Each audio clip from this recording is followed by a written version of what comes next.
One person came and told me, while I was doing dawah, one non-Muslim came and told me, mind your own business. What should I do? I told him, I gave him incidents. Suppose you and your family, along with your wife and a small kid of 4 years old, goes on a hill station for a holiday.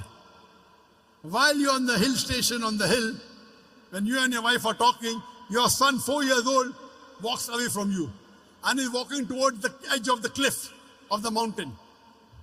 By the time you realize he is far away, you can hardly see him.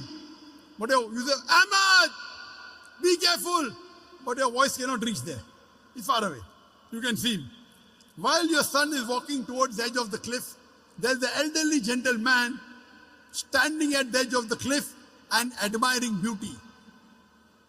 He looks at your son, he smiles, and he continues admiring beauty. You want to show, oh, mister, save my son. But your voice cannot reach there. Mister, save your son. Save my son, please. Voice cannot reach. The elderly gentleman looks at your son, smiles. He can see your son walking towards the edge of the cliff. After some time, your son falls over the cliff. When you go to that man and tell him, why didn't you save my son? He gives the reply, I was minding my own business. And he's right. He did not push your son, did he? No. Did he tell your son to jump? No. So why should you blame him? He did not tell your son to jump. He did not push your son. Yet you will blame him and tell him, Allah gave him hikmah. He could have saved my son easily. He didn't even have to take a step forward. He only had to stretch his hand and my son would have been saved. Will you blame him or not? Yes or no? You will tell this person, my son is masoom. 4 years old, he doesn't know. This elderly gentleman could have easily saved him. He says, no, I was minding my own business. When anyone tells you, when you're doing dawah, that mind your own business, tell him, that's what I'm doing. I'm minding my business. It is the business of every Muslim to mind other people's business as far as deen is concerned. Let me repeat.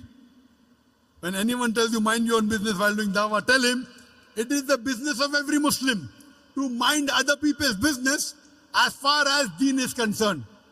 كنتم خير أمة أخرجت للناس تأمرون بالمعروف وتنهون عن المنكر. We are the best of people because we enjoy what is good and we forbid what is wrong. That is what we are doing. We are doing our duty. We are enjoying the good and forbidding what is wrong. We are doing correct. Why you should feel shy? Why you should be ashamed? Imagine if you have a non-Muslim neighbor and you don't do dawah to him and he dies as a mushrik. On the day of judgment, Allah will ask him, did you accept Islam? He'll say, no. He said, no one told me. That's right, but didn't you get the message? Allah gives the message himself.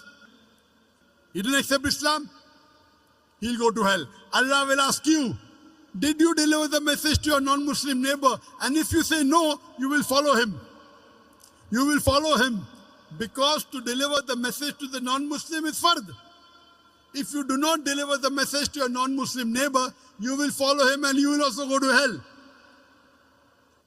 Allah subhanahu wa ta'ala says in Surah Al-Asr, chapter number 103, verse number 1 to 3, the criteria to go to Jannah. Rahe Nijat, the way to paradise. Allah says, Wal Asr. Innal insana lafi khusr. Illa alladhina amanu wa amilu salihati wa tawasaw bil haqqi wa tawasaw bis sabr. By the token of time, man is verily in a state of loss.